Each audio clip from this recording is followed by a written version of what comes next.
Heroes are an inspiring group of people. Every one of them, from the larger-than-life comic book heroes you see on the big silver screen to the everyday heroes that let us live the privileged lives we do. Every hero has a story to tell. The doctor saving lives at your local hospital, the war veteran down the street who risked his lives for our freedom, the police officers and firefighters who risk their safety to ensure ours. Every hero is special and every story worth telling, but there is one class of heroes that I think is often ignored. The entrepreneur, the creator, the producer, the ones who look at the problems in this world and think to themselves, you know what? I can fix that. I can help people, and I can make a difference. Then they go out and do exactly that by creating a new product or introducing a new service. Some go on to change the world, others make a world of difference to their customers. Welcome to The Hero Show. Join us as we pull back the masks of the world's finest heropreneurs and learn the secrets to their powers, their success, and their influence, so you can use those secrets to attract more sales, make more money, and experience more freedom in your business. I'm your host, Richard Matthews, and we are on in 3, 2, 1. Hello, and welcome back to The Hero Show. I am here with Andrea Yager. Andrea, are you there? I'm here. Hi. Awesome. Glad to have you on the show. I'm going to real quickly introduce you and then we can get into your story. So basically, you have been online for a number of years, helping personalities and businesses improve their online presence, collect and communicate with leads, and you focus a lot on automations and relationships to help eventually drive what you said, long-term clients and long-term money for the business. Is that correct? That is correct. Yes. Awesome. And I think at this point you hold the card for being the furthest away from me on the interviews, because you're currently in Israel right now, right? Yeah, you should Google Maps and you could see how many miles I am away from you and figure out how to get here. Yeah, you're in Israel. I'm in Texas. I think that's the farthest away we've had an interview yet, which I think is super cool. We can do things like that nowadays. Yeah. But yeah, so what I want to do is just get started and start off right now with what it is that you are known for in the business space. What is it that, when people think of Andrea, what do they think about? I'd like to know that too. Wouldn't we all? Yeah, ask a few people. What I think is that I'm known for telling people why their businesses' websites suck. And how it can be improved. I mean, really heavily focusing on lead generation, communication, automation, etc. I guess it's sort of fixing the parts of a business that just become easy to neglect. Yeah, that makes sense. And then turning them into profit. What I'm probably known for the last few years, and so therefore, people who've been following me or whatever it is for a while, known. And by the way, I'm sorry. It's okay. I'm just looking at some notes here because I'm doing the same thing. I got my show notes over here on the left. Okay. So sorry, whoever's looking, I'm looking this way. So the last few years, I'm known as being the head of digital marketing for Postmodern Jukebox. And for those of you who do not know, PMJ is the name for Postmodern Jukebox. That's, I guess, the acronym PMJ. Are well known for taking modern day songs and putting them through a vintage filter. So as an example, you would have like a Miley Cyrus song tune, and then they put it through like a 50s doo-wop. And we cool. tour. Yeah, it's very cool. I encourage you to look them up. We tour worldwide, about 250 shows per year. And we actually just started a Vegas residency. And we have nearly 4 million YouTube subscribers, over 1 billion video views, probably at this point 2 million Facebook fans, and a very our email game is quite strong. So they've done an amazing job at content. Yeah. So they're delivering a good product, and you've been marketing the hell out of it essentially for the last couple of years. Yeah, I mean, look, we've hired people like Facebook advertisers and stuff, and we've hired different people for stuff, and they're like, oh my God, our numbers are amazing. And like, I'm being honest, like sometimes it's easier when the product is, when they're so good at being prolific at content and the product itself is good, it's obviously easier, they make it easier. However, it's such an important point too, is how a good product almost sells itself. Yes. On the other hand, the other important points is that when people sit there and talk about content and they say, does it really matter? Do people really want to hear from me? Does it really, does it really matter? if they had produced one video, and they did, when they produced one video, then it was just sort of like it could have been a popular meme, like a little hit. If they had just done 10, then it would have been like a shtick, they just they did that thing, and then it would have like fizzled. But they have produced over 300 original videos, and nearly releasing one per week for the last however many years. And sometimes I think we have released up to 4 albums in a year. It's not all the years, maybe 3 to 4 albums per year. I mean, that's the success here is consistency.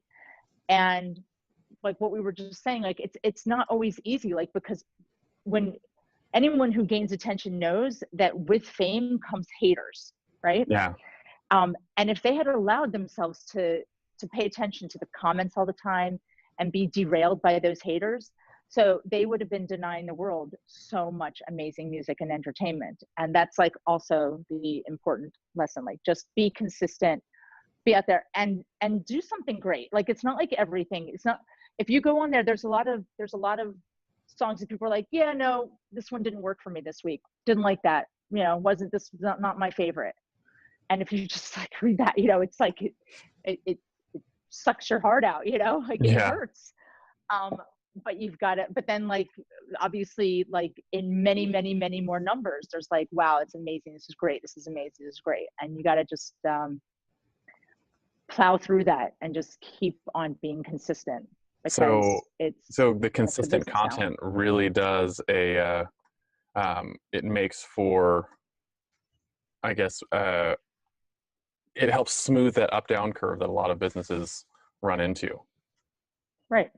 You're not always going to get a hit. You just got to keep trying, Yeah. So, and I've learned a lot about that from like watching because perfectionism is such a, obviously that holds so many people back. I've suffered from that. And just watching and by the way, they create a great product. It's not like it's an exchange for a great product. They're like, let's just put this shit out. It's not that. It's just that it's like, it doesn't have to please everyone. And that's what it is. It has to please the people who are looking to please, Yeah, that makes sense. So my next question for you is actually about your origin story, right? So in our show, we talk about this all the time. Every hero has an origin story, right? When you started to realize that maybe you were different, that maybe you had superpowers, and that maybe you could use them to help other people, where you started to develop and discover the value that you can bring to, in this case, into businesses around the world. When did you sort of come into your own as an entrepreneur? Oh, okay. Well, wow. Origin story. And when did I come into my own as an entrepreneur? I guess the entrepreneur thing, like, I think it's sort of like a family bug. That's something that has always been, we weren't talking about becoming doctors and lawyers. We were always talking, like, we would always sit around, and when we would go experience something, we would come home and say, how are they doing that? How are they making money? How can we do it better? Those are the kind of conversations that would be happening in my house, and just constantly like business ideas and business thoughts. And so I think that was just a natural, like it became more natural for most of us in the family to become entrepreneurs. My personal story had kind of a little crazy detour, because I moved to Israel after college. And at that time, it didn't seem so courageous, because, like, if you know 1 or 2 other people doing it, it's like doing something similar. I just felt like a follower. But in hindsight, I look back and I'm like, well, that was a pretty bold move, Yeah, absolutely. And right, and it was. And then I was thinking, like, that I was following leaders from a young age. Like, I was attracted to different and innovative and bold. And I think that that's sort of stuck with me, and for better or worse. In this case, I can't say I'm unhappy with the choice, but it's impacted my life in every way, because what happened is, okay, so the year after college, I moved to Israel, and then I met a guy, and then we got married. I went back home to Atlanta, Georgia, where I'm from, and had a wedding that was sort of like a wedding and a send-off at the same time. Yeah. Went to Israel, and I was like, is this for real? Like, is this really gonna, you know, is this like, am I gonna actually live here? Like, you know, you don't know. You're just like, I'm just kind of talking big, I'm talking adult, but like, we'll see. And then 9 months and 17 days later, I had a baby, which was, let's just say unexpected. Okay. So there I was, and in really far away from home in a foreign country, with a baby, and not to get too personal about it, but I did not have the greatest home life. And I was like this, I was more of a, I guess it's not as much competitive as much as like secretive, and I didn't share. So I wasn't telling people what was going on. Mm-hmm. So what I did is I just poured my heart and soul into work. And I actually think about it. It's one of these things I think that I wonder if I had been in a wholesome and satisfying relationship, like, would the outcome have been different? You know, does that make sense? Yeah. I mean, I asked that because when I did eventually become courageous enough to like leave that relationship, which was after a couple more kids and however many years later, the time and energy that it took into developing what is now a remarriage, which is very recent, and there was like 8 years in between the divorce and getting remarried, it was much easier for me to manage the, like, dealing with those relationships, because I was in a growing career than had I been when I was first developing the careers back, you know, when I was, you know what I mean? Yeah, it's like it's easier to manage something as complex as a marriage and relationship and children when you have your career sort of solid. Yeah. So That I makes a like lot of think sense. maybe that was like a gift in disguise, because like I really just, I mean, I hit hard. I mean, I graduated college with I did have a degree in marketing, but it wasn't, you know, internet was nothing. It was like everything was brand new and fresh, and so we were all starting from the same point, you know. Only I had learned how to type in high school, so like I knew how to type, you know. Yeah. Back with But anyway, so then those orange key cover things that they made you use. ASDFJK, whatever. That's what I remember. I don't remember orange Yeah. stuff, but yeah. They gave us I they just made us have keyboard covers. Ours were bright orange, and you had to put them over the keys so you couldn't see the letters. can you type though? Like, are you good? Oh yeah, I can type like 100 words a minute. But the Yeah, it's like I love it. It's like my greatest thing. Like I'm sitting here doing this, and like kids are like, "What is going on there? What is happening?" Like, you know, I'm just like, "What? What?" They're like, I'm looking at them and typing. They're like, "What? It doesn't make sense." But yeah, you're like, so how do you do that? that's Yeah. yeah. My So 9-year-old is blown away by my ability to type, and he's going through a typing tutor thing right now and learning to type. And he's like, he came up to me the oh, other day. He was all excited. He was like, "Dad, I've got the whole home row. Look, I can type without looking at it." And I was like, "Oh, it's pretty good." So he's that's so probably the great that he's interested in it. Like, I yeah. mean, they look sometimes and they're like, "She's cool," and I'm like, "So don't you want to be cool like me?" Like They're like I they're don't, like, "Shh, I can no, just talk to my no, phone." yeah, yeah, exactly, yeah, I know. And thank God for texting, because then we actually do, that is where they do develop some of the skills. At least their thumbs, you know, the Yeah, thumbs their thumb are typing working. is really good. I told my son actually that he's probably the last generation of children that's going to be forced to learn to type. His kids may not need to, just because Right. of the way that we're changing the I/O stuff for computers. Did you hear also that people's thumbs are going to start to be developed like points, because like survival of the fittest, like we do so much typing that our thumbs are going to change, you That'd be know? hilarious. Yeah. Well, I mean, Yeah, so whatever, maybe I we'll be wanted around to to see it. I wanted to call something out cool from your origin story that you talked about getting into Israel and realizing that you had gone into something without maybe being ready for it, but that was one of the key aspects that sort of help you grow. And I know it's one of the things that I talk about regularly with my kids, because it's a big piece of advice my dad gave me, is that if you wait till you're 100% ready to do something, you'll never do it. In your case, you're talking about just like becoming an adult, right? And getting into real relationships and starting a career and everything. If you had waited until, you were officially ready to, move to Israel or to start a family or to get into your business career, it would probably never happen, because part of the journey of becoming ready is actually taking those steps and doing that action. Yes, no, definitely. Like, I actually, sometimes I look back, I'm like, I cannot believe what I was able to accomplish under those circumstances too. Like, I think that, and it is like, because, and I see now sometimes people who are just so slow, and I'm like, why? I just move, just go, Yeah, just do something, right? Just take some action, right? Because that's part of the just do process. something. Yeah. Yeah. Yeah. I mean, Part I'll of tell getting you, ready is if just you're interested, failing forward. I'll tell you that first business that I started before, Yeah, like, while I absolutely. was, right. Because I mean, I definitely, okay. So here's kind of how it happened. I was managing a store, and the reason I was managing a store is because these people had hired me when I was 5 months pregnant, and so I promised I would come back. Yeah. And so I came back, and I was thinking, okay, well, I can't. This is not a career path for me, being here. And I'm like, so what am I going to do? And I realized that where I was a very transient community. People were coming and people were going all the time, and a lot of like Anglos were coming and going, and there was still obviously a lot of like local people. And I'm like, how can I capitalize on this? And so what I did while working at a store is, on the side, I opened up this like consignment shop, and I had someone who was working for me. One of the craziest things is that I was so connected to earning an income that I refused to like move away from that. And I don't know if that's called courageous or crazy. I think it's actually more crazy, like, because I didn't invest in myself. I was like, I was just burning the midnight oil, because I was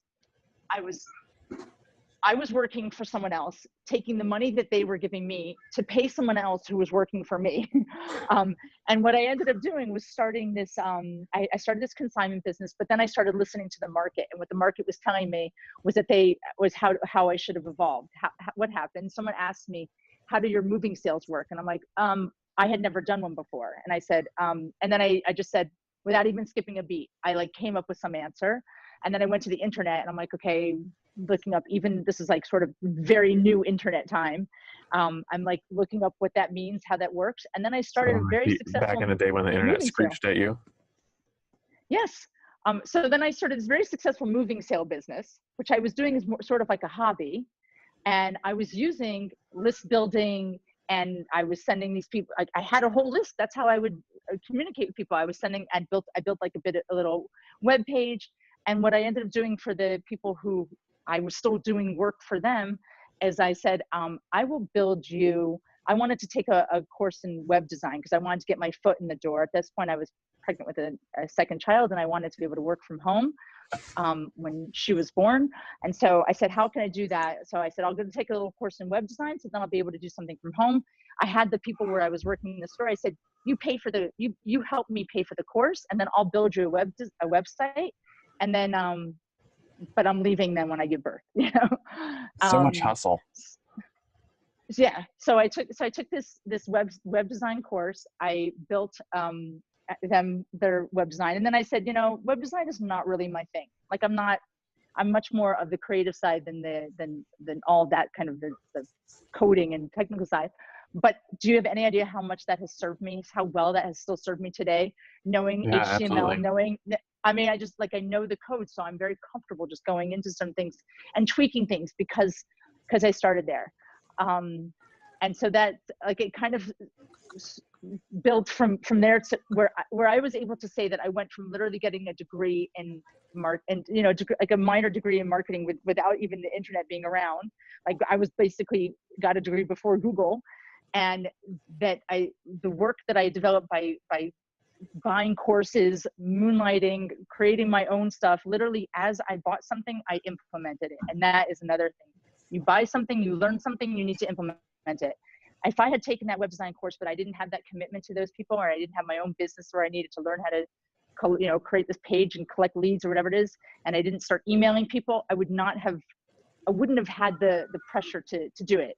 People hired me. I had to do this moving sale. I had to get that information out there. I had to put those pictures on the internet. I had to build that. And that's, kind of how it it kept evolving Yeah. from that. So it's like what would you call it? Like a journey of just forcing yourself to take action, right? And move forward and gather skills, right? And as you gather the skills, you sort of are developing yourself into the entrepreneur you are today. Right. I put on Facebook not long ago that how it all evolved, because when I first started, it was like, I guess it was online marketing or internet marketing, and people basically thought I was scamming them, because that's when the internet started, and that's what people were doing. They were just like, how you can get rich quick online. That's what they Yeah. saw what I was doing. They couldn't define what I was doing. And how it's evolved now from like online marketing, internet marketing, inbound marketing, now it's digital marketing, and now everyone needs it. And now it's like, Now it's all the cool kid, kosher. all the cool kids on the block do with digital marketing. Yeah. Now, if you're not doing it, your business is tanking. So, so Yeah. yes, that evolution, I've been around since the beginning with it all. And finally I'm legit. Now I'm not, Yeah. You're not the crazy person who's, living out in the wild, wild scamming. west, scamming Yeah. people with snake oil sales. Yeah. Right. But that is, it was hard to It's a crazy define what it evolution to was. think about. Yeah. And I think like, I can't believe I did all that, where now I could actually literally go into a company and be the VP of marketing. Like I feel comfortable. I feel like I know with everything with digital marketing, I feel, comfortable with that without necessarily having gone to college for that, but Yeah. yet invested so much in courses. I've told this to people. I say, when you look at it in a course online, don't look at it as someone's overcharging for something that on Amazon costs $10, like they're charging $197 for a course, or $997 or $2,000. For me, I'm like, that's like another MBA for me. It's another degree. Yeah. You have to look at it as continuing education, and not as if you're just lining someone else's pockets. Yeah. I say at this point, my course bill over the last 10 years is over $100,000, which is Right. significantly more than I paid on my college degree. So I totally Right. get it. Right. And I Yeah. think it's a good way to approach it and think about it. Like you're paying for, like if you were going to get a medical degree, you're putting $200,000 down before you even, you spend the rest of your life paying it back. And like these courses you can take them, learn skills from them, implement them, and earn money back for them. Like every course I've ever bought, I've implemented and learned something from, and integrated those into products and services that I'm offering and recouped the investments. Right. And I would Right. imagine your story is the same, right? Is when you learn something, if you actually implement and do something with it, it's an investment that has an ROI. It's not just a cost. Right. I mean, I suppose it's hard because, when you do a doctor, you're more likely to recoup it. And when you do some of these investments, I guess people don't. It's, They don't use you them. know, well, I mean, we see it. I see it. They call me. I speak to them. I'm with them. I feel it sometimes. There's things that I struggle with as well. And I'm like, I understand that it's a lot to intake, and it's harder to just, put pen to paper and just make something happen. It's hard. Yeah. Meaning like a doctor isn't like, it's an easier way out in a way. It's hard, but it's easier, Yeah. It's a Yeah. path. Like It's a path. it's a more defined path that is sort of set out in Yeah. front of you. Whereas this kind of stuff, you have to actually get over your mental barriers and implement and, By the way, and the risk reason I things. say that is because I went through, after those children, I went through a divorce, and I had to know, now it's time to take the job. Now it's time, like I had to step back into that, because I had to make sure that I had that income coming in while I was going through all this stuff. And that's also made me much better, because then now I can say I've worked in high tech companies, and I was recruited for these companies. I didn't actually have to go pursue it, because I went there and I critiqued their businesses, and then they say, come work for us, which is the same thing that happened with Postmodern Jukebox. So, Yeah. but sometimes it is good to know, like, when you're an entrepreneur, you have to also know when to take a step back and Yeah. do I did something that different. in 2012. I stepped away from my business and shut it all down and took a C-level position as a marketing director. Okay. I did that for a couple of years. We 10x'd their lead flow during that time because of what we were doing. But yeah, it was the same kind of thing. I needed to change my situation and be in a place where I was not worried about a paycheck, right? Where I was not worried about whether or not I could feed my kids this week. And I could just focus on the skills that I wanted to develop, which at that point in time was some direct response marketing things. And, I got to have a huge budget and play with huge budgets and really prove myself and get some confidence in that space before, which really, really helped me when I went back to doing, the entrepreneur game. Right. And by the way, working builds up your skills. It also builds up your networking. It builds up your relationships, and it builds up your case studies. I mean, like you just said, what you 10x them. So, and it's, I think a lot of times entrepreneurs look at the word job like it's a 4-letter word, instead of like opportunities that can be used, right? And I don't make a great employee, and I knew it was a temporary thing, but I made the most of it. And it sounds like you've done the same thing, which is really cool. So next question is your superpowers, right? So in the entrepreneur space, right, we all have, it's what you do or build or offer this world that helps solve problems for people. It's the thing that you use to slay your clients' villains, so to speak. What would you say your superpowers are as an entrepreneur? Okay, well, first I'm just going to add to one of the ones above, because I feel like it's the PS I didn't get to. Just in case anyone's actually listening to this, that I did I have been doing that postmodern jukebox for the last however many years, but the last few months I've transitioned, and as opposed to just being one-to-one, I'm trying to be one-to-many, and I am still with them doing their email marketing and their automations and lead gen. But this way I want to be able to help more. So as far as a superpower, and that's why I'm bringing it back to here, because I'm regenerating that superpower, which is that I think I attract attention of people who are a little bit more elusive. I know I'm going kind of old school here, but I had created a video, and this got me a free ticket to to Rich Schefren's conference. Do you know Rich Schefren? I do. Right. And then when I was at that conference, that video or a different one had got me the attention of Jeff Walker. Nice. And do you know Jeff Walker? Yeah, Product Launch Formula. Right. Okay. So then he came over to me, and we struck up a conversation, and I ended up working with him for over 2 years with PLF. Nice. So so that was somewhere in the last however many years. In between, I would say, my moving sell business website design course and where I am today. So Jeff Walker is in there somewhere.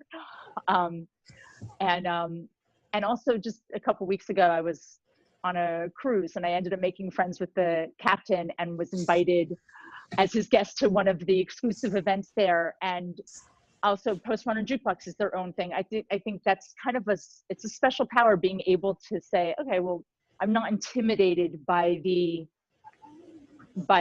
personalities, and I think actually I can help them a lot.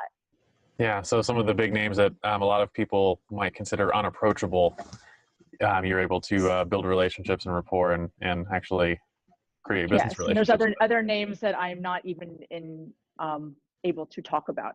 Not at liberty to say. Not at liberty to say.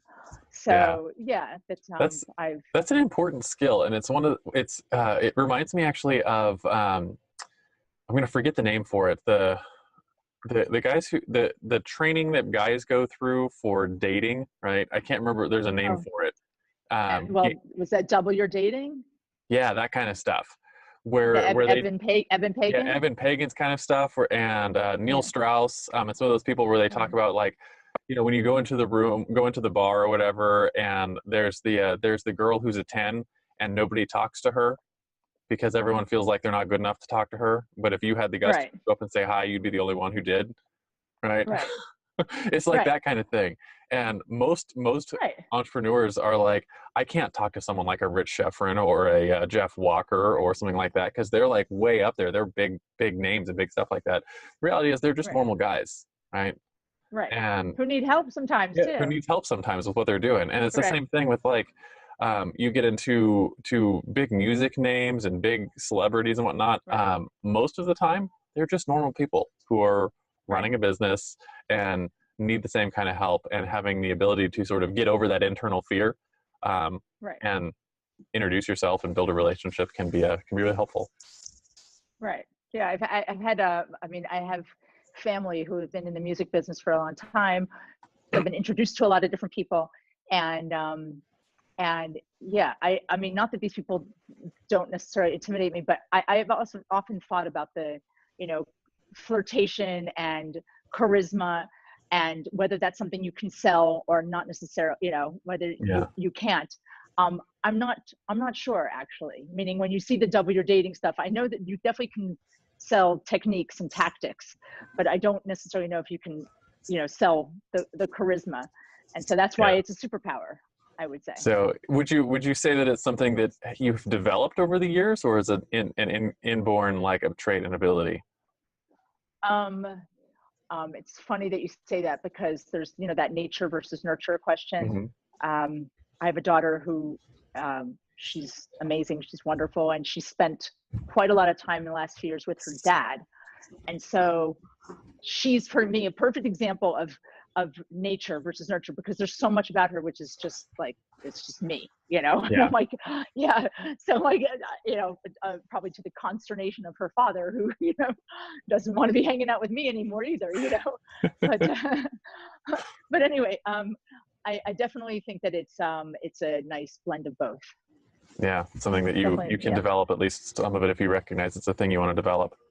So my next question is actually, it's the inverse of the superpowers, and it's the fatal flaw, right? So, you know, Superman has his kryptonite. Batman's not actually super. He's just a ninja, right? He's went and trained and stuff like that. Um, the question is, what would you say is your biggest flaw that's held you back or kept you from doing things that you want to do? And more importantly, what have you done to help mitigate that in your entrepreneurial journey to you know, overcome that flaw?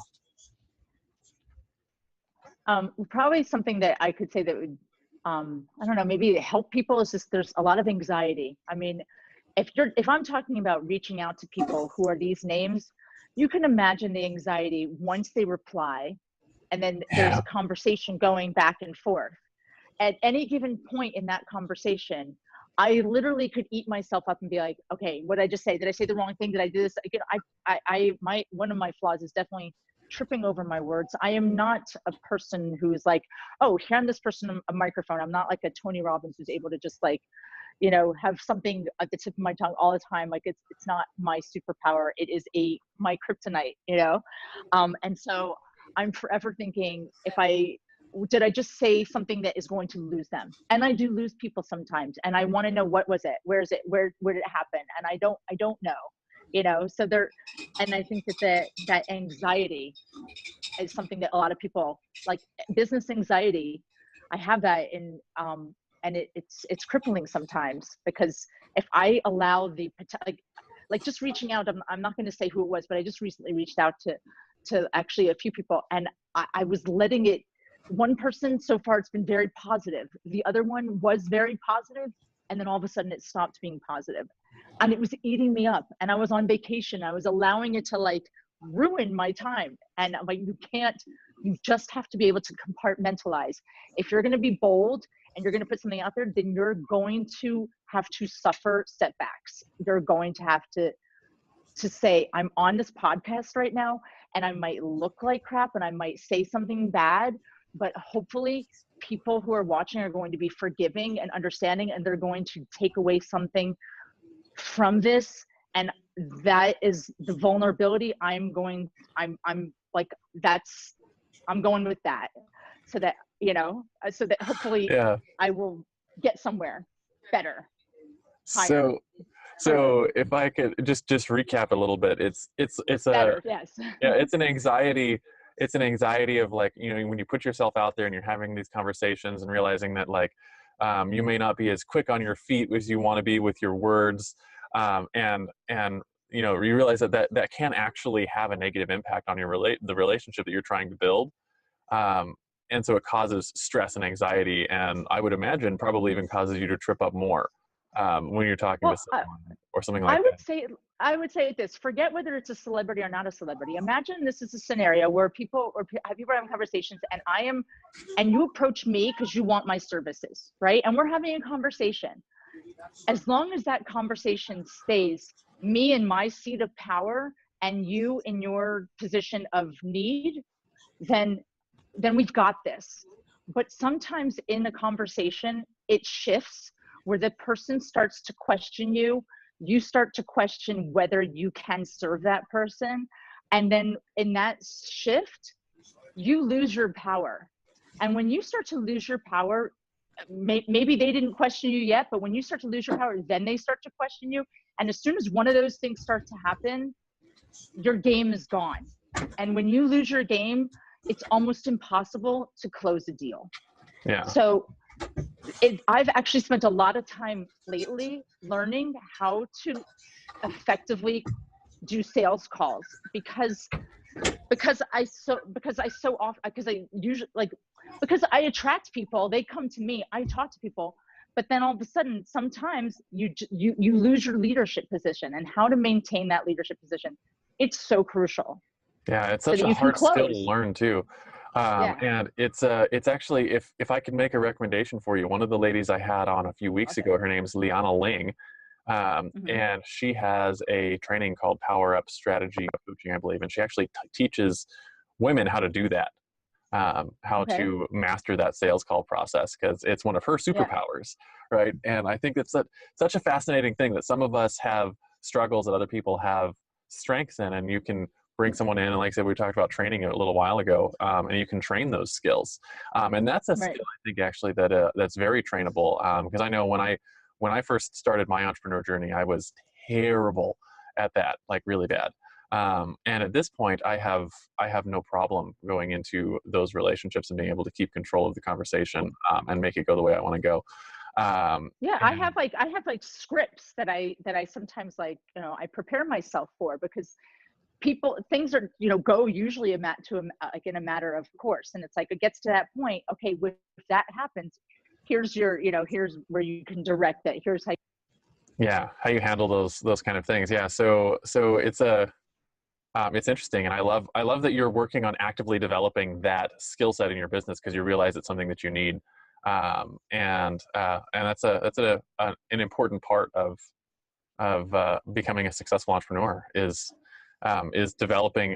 It's interesting. A lot of people say, focus on your strengths and then ignore your weaknesses. And the reality is, sometimes if you can make minor improvements in your weaknesses, you can rocket your strengths and everything.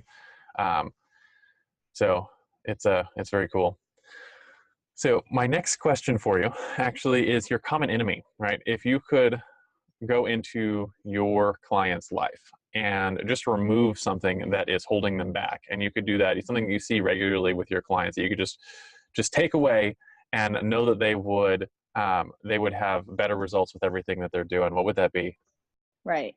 I actually was speaking to a client about this just 2 days ago, and I think it's the idea that competition exists in a way that sets you back, because there's so many other people who are doing similar work.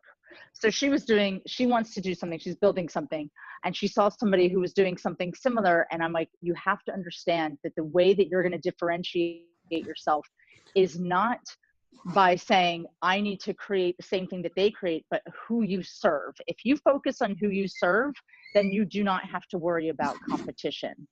You just have to focus on who you serve, because then they're ready to hear from you. Don't try and turn somebody who's totally cold, who could maybe find the other product and follow that product and like them. Find someone who's going to be warm to what you're offering, who is your market. And then then it doesn't matter about competition. I don't care if you have to sell it one by one at a time, and then, build that up to 1 to 2, and then 1 to 4 and 10, whatever it is. Just find those people. And I think that's where people. That's such an important thing. And I think, because I've seen that a number of times, and I've been talking with my business partner and friend about this for the last couple of weeks. Actually, it's been a hot topic of conversation, around our fire pits and whatnot, talking about business. And it's this idea that as entrepreneurs, we struggle a lot with thinking that us and our product and our services are the hero in someone else's journey. And that's just not the case. The reality is that the customer is the one that's on a journey, and you are the one who is coming in, the classic Luke versus Obi-Wan, right? Luke is the customer, Obi-Wan it would be your business. You come in and you help someone else on their journey. And when you realize that it's that not everyone is your customer, right? It's the person who's on a specific journey.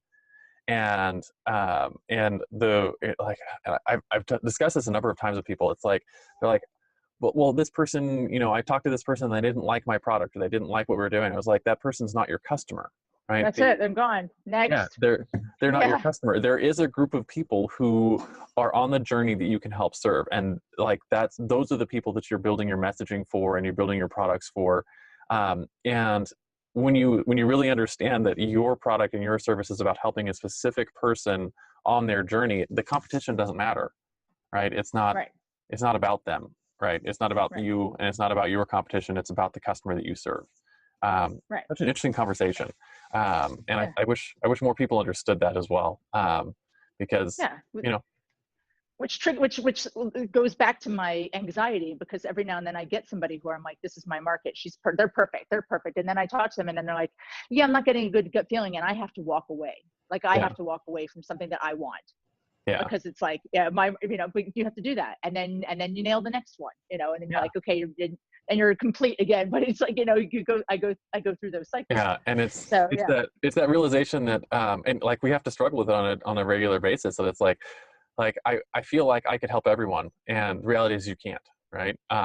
And you have your people, and when you start getting good at recognizing who your people are, it makes your business easier, right? And I've gotten to a point now where like I can tell really quickly, and I'll tell people no, right? Like, I can tell we're not going to be a good fit, and like I have recommendations for you. Like, you'll probably fit better over here, and it's a cool place to get to. But I don't know, it's such a cool concept to understand where you fit, right? And when you can make that transition from thinking that my business is the hero to thinking about your customer as the hero and you as the wise old man that helps someone on their journey, it changes the way that you approach people and how you think about messaging and everything for your business. So anyways, that's a very good point. Thank you. I think you elaborated on it beautifully. Yeah. So next question is your driving force, right? So Spider-Man fights to save New York, Batman fights to save Gotham, Google fights to index all the world's information. What is it that you fight for, right? What is it that you wish you could, the legacy you want to leave? Oh gosh, well, there's two different things here, because I mean, as far as my driving force, I've been trying to understand this myself. I really have. I think it's the pursuit of money. It's not necessarily money itself. I'm not crazy about money. I just love the hustle. I do. You love the game. It energizes me. Fortunately, I'm privileged now to be able to work with people and products or services that I believe in. I am no longer a slave to the yes, as you just mentioned before. You can tell me, there was nothing harder than peddling something that I didn't believe in. And every single lead that we get for a client is gained with blood, sweat, and tears. And then they will be delivering a third-rate product or service. And it doesn't matter how good your marketing is, if the offer isn't solid. It's like, you just basically waste all your effort. And that was like, that's hard. So I love the hustle for things which I believe in. As far as like a legacy, I sometimes try to avoid those grandiose terms in my own head. I don't know why. I think it would fill me with too much self-importance. I don't know. I'm like, I've really tried hard to take it day by day, minute by minute, hour by hour. And so I don't have a great answer to that, but just without saying something like, about the kids or whatever it is, it's more just about living each moment and making the most of it and just enjoying it and not being so actually, a slave to it. I actually think that's a really fascinating way to think about it, right? And it's something that I've been, you mentioned you'd listened to an interview we did a few weeks ago with Nick Lucas. We talked about that, the idea that the joy is in the journey, right? Right. And Yeah. learning how to have your satisfaction not be with some big thing that you're looking to build or looking to do Right. or accomplish, but the satisfaction is in the work and the journey and the education and the things that you're doing on a daily basis. Uh, Right. and realizing that you are going somewhere, you have a place that you want to get to, but it's not necessarily that destination is not the joy. The joy is in Right. the things that we're doing every day. Which means that I'm a bad student sometimes when it comes to people who are like, okay, you need to have your vision board. And your vision board is, where do you want to see yourself? And yeah, I want to be that person living in that house on that, and have this bank account and look beautiful and whatever it is. And I'm like, but if I want that in 5 years, why don't I can do that today. I can eat well today. I can, tell the man I'm with I love him today. I can take care of my children. Like, I can do it today. So I'm not like I try to be in the Try to live journey. here now. Yeah. Be in the Yeah, journey. yeah. Be present in the journey. Okay. I love it. And I'm actually gladly able to say that, because I've actually worked really hard to get here, because I actually was in a bunch of ditches. So, Yeah. And I know exactly how you feel too, because like I have a like I currently live the life of my dreams, if that makes sense, right? Like right, I spent a lot of time to get to where I am today. right. And Exactly. I like, yeah, I have all the things that I ever wanted, right? Like my list of wants is like, it would be cool maybe to get a new kayak, but like if I really wanted the new kayak, I could go pay cash for it. Like it's Right. not really that big of a thing. Like, but that's it. Right. Like I don't have like dreams for a big mansion on a hill or something like that, or other things. Like I have all the things I ever wanted. And so I struggle sometimes when I read other things or go through courses and things, like you have to have your big dream or your big thing that you're doing for Yeah. your big why or whatever. And I'm like, it's like I have all of that. It's like what I want Yeah. now is I want to do good work for good people, right? I have And wants for my children. Like, I want, yeah, like, meaning I have wants. I want them to have certain wants, and I'd like to be able to instill that in them. That's my work yeah, also. Like, that's it. yeah. You know. It's a cool way to put it, because like that's at this point I'm more excited about showing my children the work ethic and the Right. skills that I've developed over the years than I am in getting to somewhere new, right? Right. Right. So I can pass on those things, and like I'm pretty excited. Like my this last year, I had one of my clients had a big live event that I got to take my son to, and it was like this, he finally got a chance to sort of like see in the real world what daddy does, right? And I was Right. like, this stage and this room and all these people and this huge business is something that I helped develop over the last year with this client.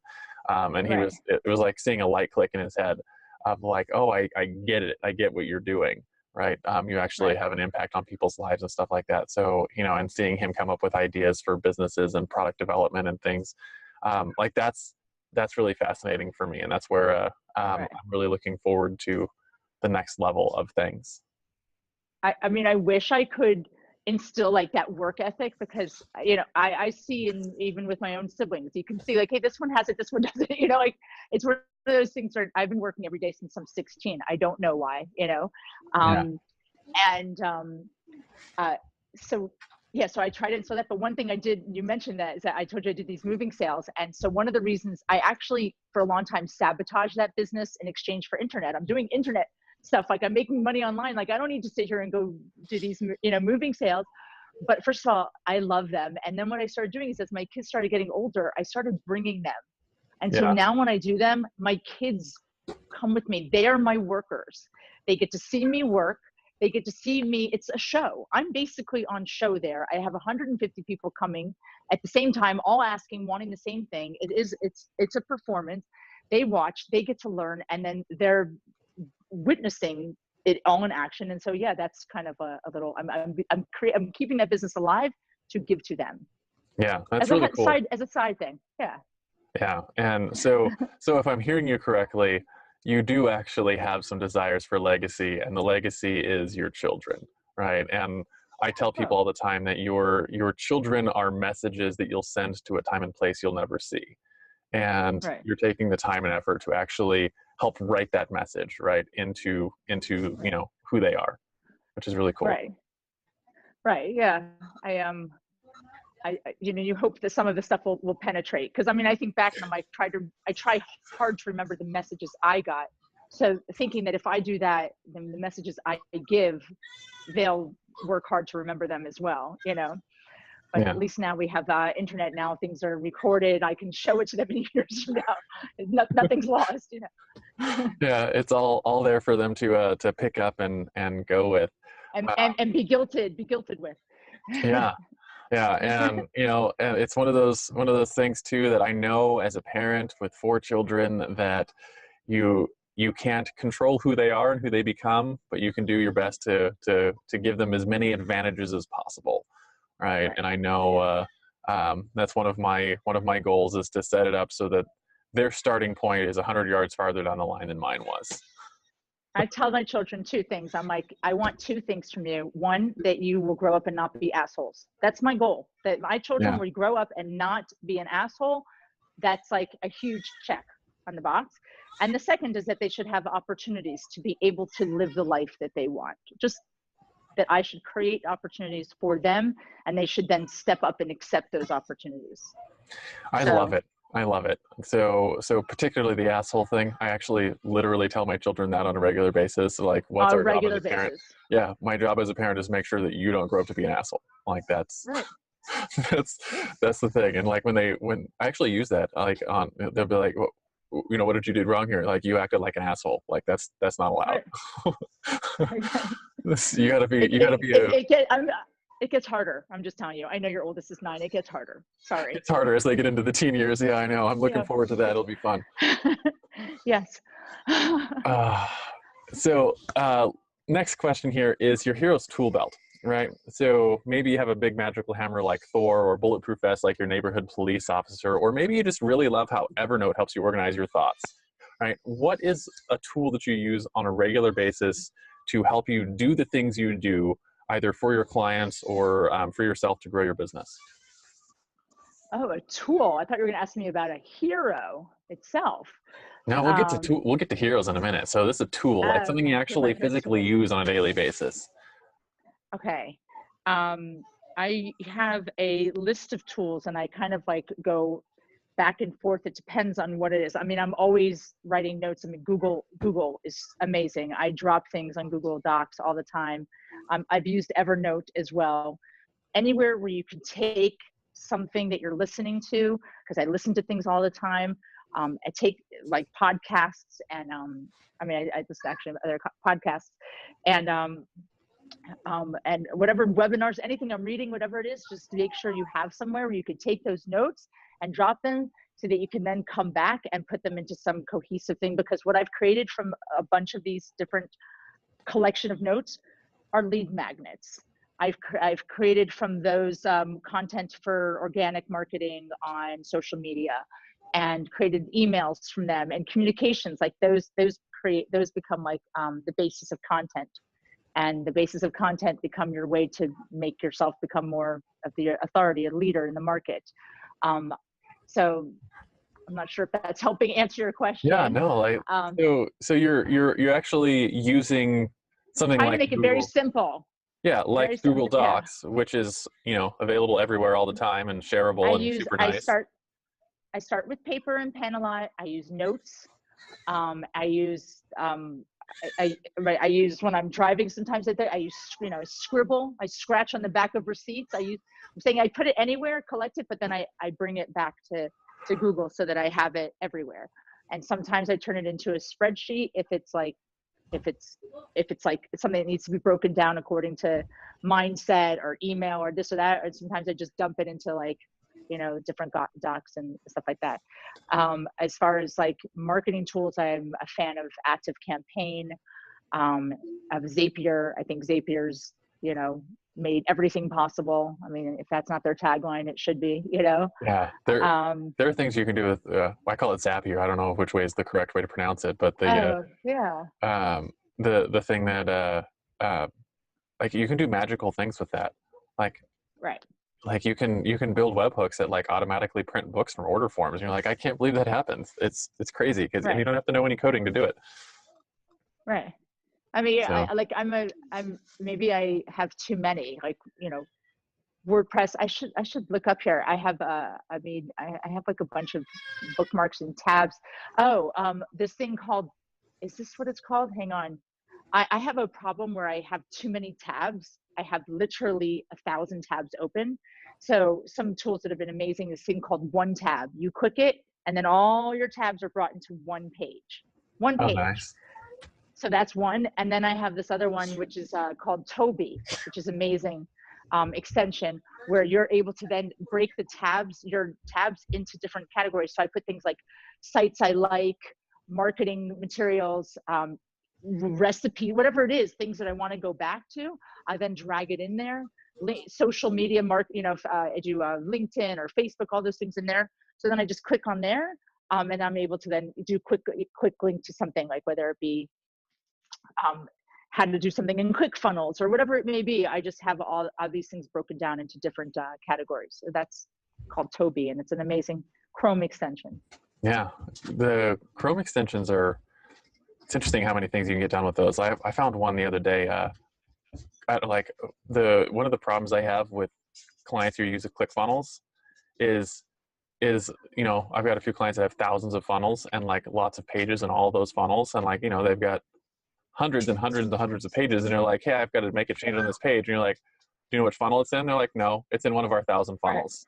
And there's a Oh my Chrome God. extension that's actually, it's hard to find, but it's an official ClickFunnels extension that you can install on Chrome, that you click it and it automatically opens up that funnel in the builder on there. Wow.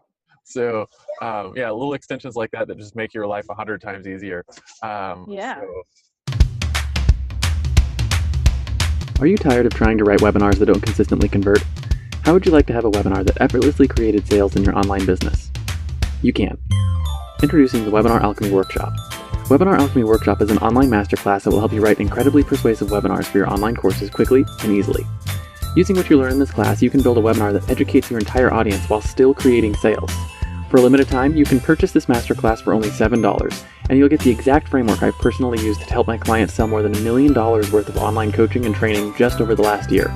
Simply text the word alchemy, ALCHEMY, to 444-999, and I'll send you all the details. The music is by Purple Planet Music. Visit www.purple-planet.com. That's really cool. Okay, so this is where we get to the hero question, and it's almost last question. It's your own personal heroes, right? Frodo had Gandalf, Luke had Obi-Wan, Robert Kiyosaki has a rich dad. Who were your heroes? Were they real-life mentors? Were they speakers or authors? Were they peers who were just a few years ahead of you? And how important were they to what you've accomplished so far? Yeah, so I probably have, if I think more about it, I could start bringing up authors, because my first love was reading. And so I remember thinking of like Pat Conroy, loving his books, because I loved anybody who could take a word that was ordinary and make it extraordinary. But Yeah. as far as like, I have a few other heroes like online. Well, there's a few. Okay, so there's Gary Vaynerchuk. I just love him. He was actually at that conference that I went to for Chefrins back in 2008. So I had the opportunity to meet him then. And he hasn't stopped. I mean, literally what he said he was going to do and what he said he was doing, he has not stopped doing. And he represents pretty much what it is that I feel about myself: work ethic, bleeding from your eyeballs, moonlighting, like hustle, but for the hustle. I don't see him doing it because he cares about the money in the bank. I literally see him doing it because he loves what he's doing. Yeah, he loves the hustle. He loves the game. He loves the hustle. And so I respect that. I respect him. I think he's great. I'm also, and he also like is one of those people who has something on the tip of his tongue. If you ask something, he's got a tool, he's got something to say. He's a great communicator. For me also, now that I've like emerged from that shell, anyway, anyone who to me also is willing to be transparent and vulnerable, they're now a hero for me, like anyone, because I was living in like a dark place for a very long time where I was in my own world, didn't share it with anybody. And it was, and now that I've been trying to peel back those layers, when I see people who are doing that, I respect that hard, Yeah, it's a hard because, thing to do. yeah, but it's so important because it helps other people. It helps other, the more you're willing to be vulnerable and share about, even with business, your wins and your losses, like your realness. And I'm not just, this person over here, it's all perfect. There's lots of success and lots of failures, and you need to peel that back, and people who are willing to do that, those are heroes. And actually also, you're kind of a hero for me, even though I am just meeting you.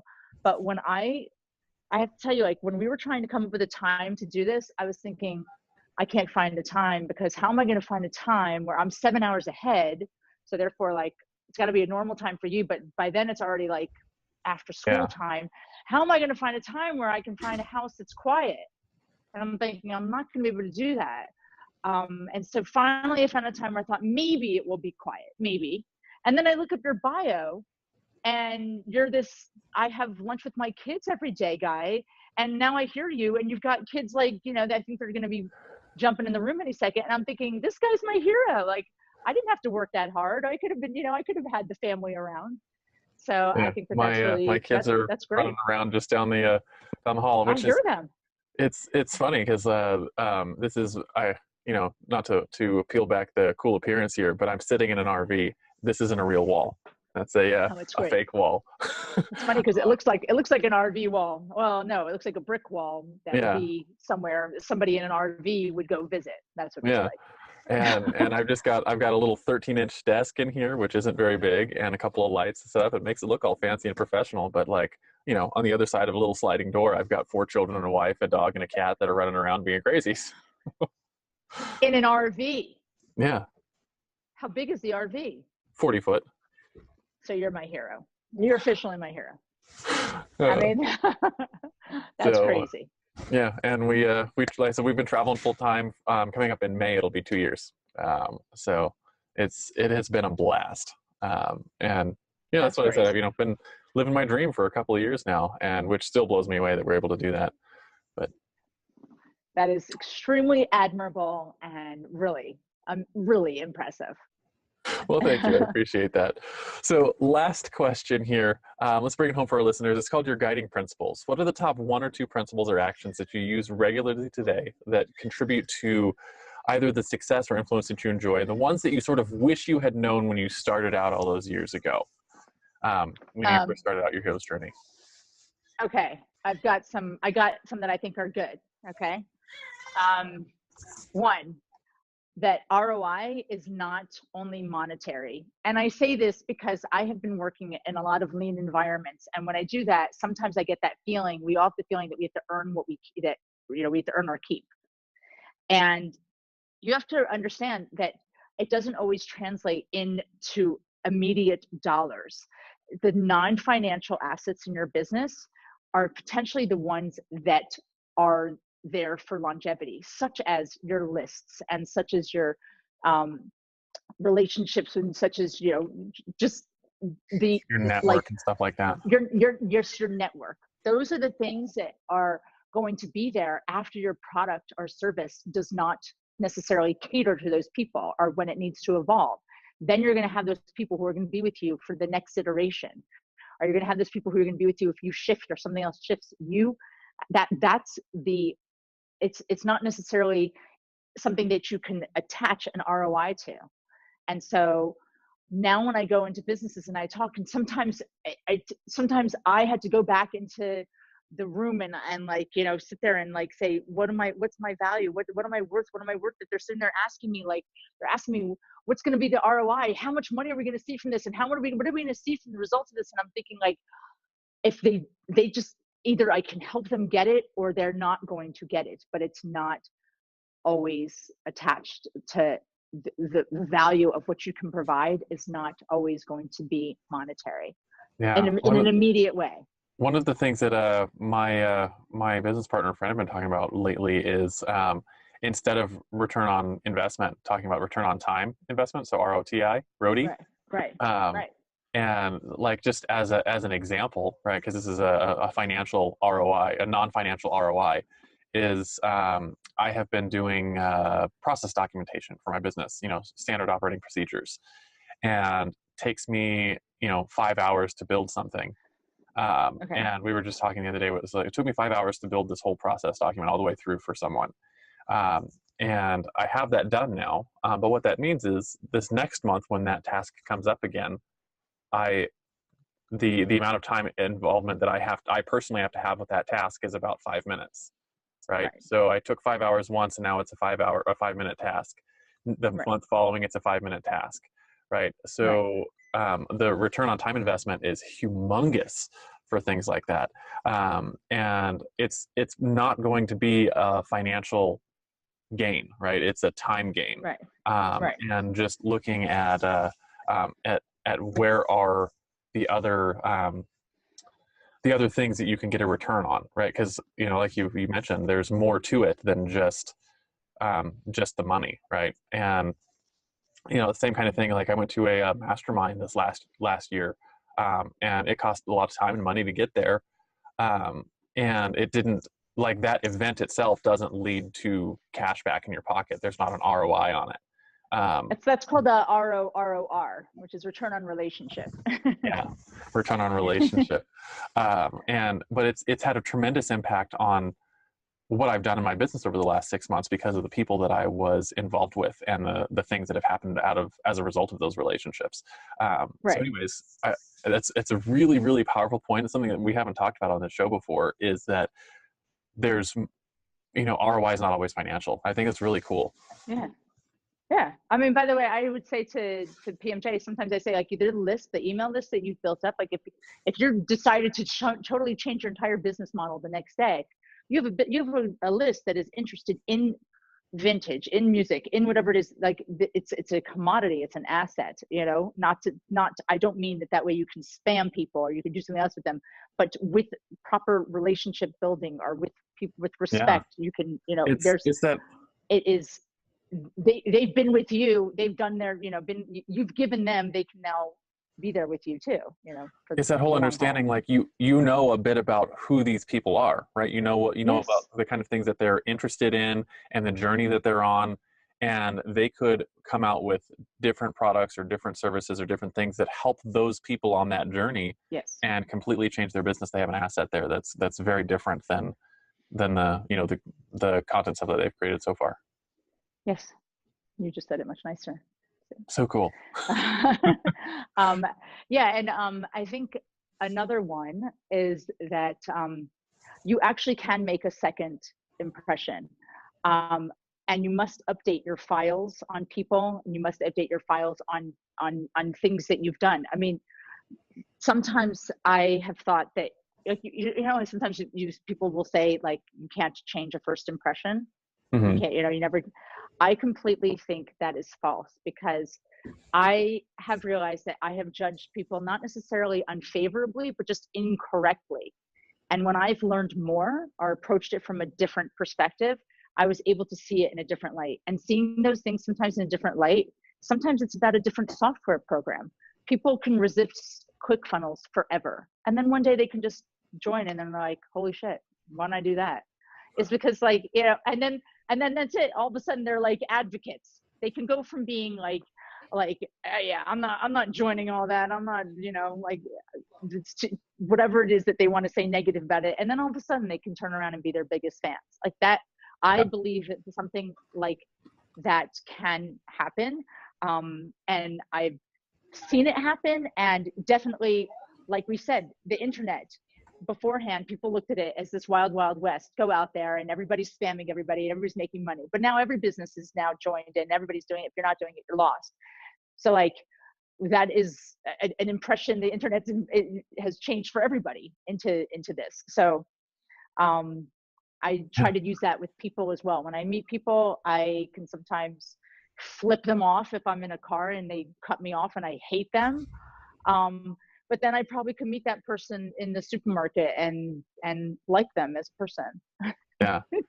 This is a somewhat crazy example, but I remember in high school, cell phones were just becoming a thing.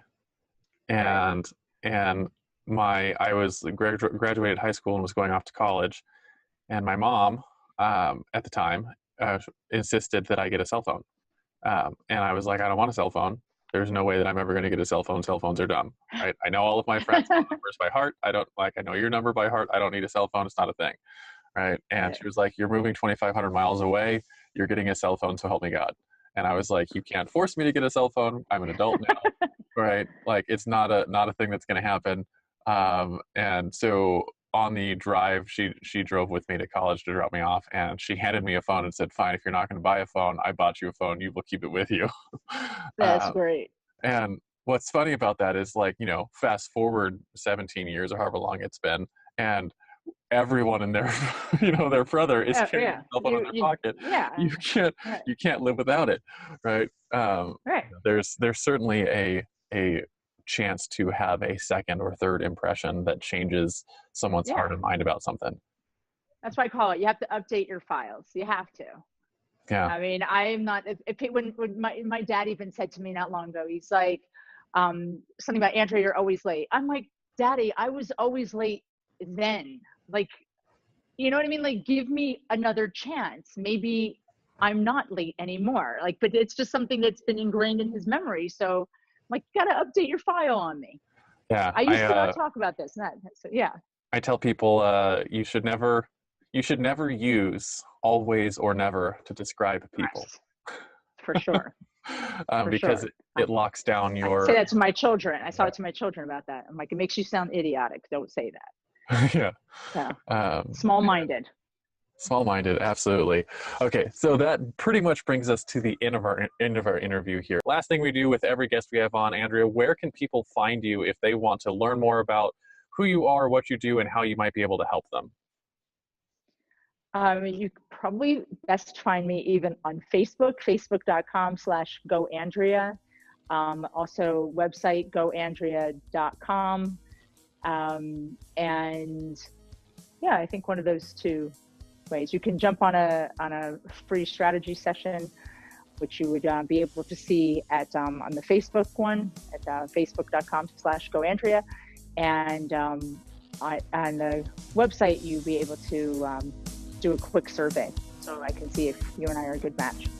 Awesome, sounds good. Thank you so much for coming on and sharing your story with us, Andrea. It has been a pleasure, and I look forward to speaking with you some more soon in the future.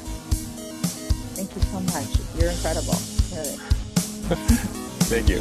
Great to get to know you too.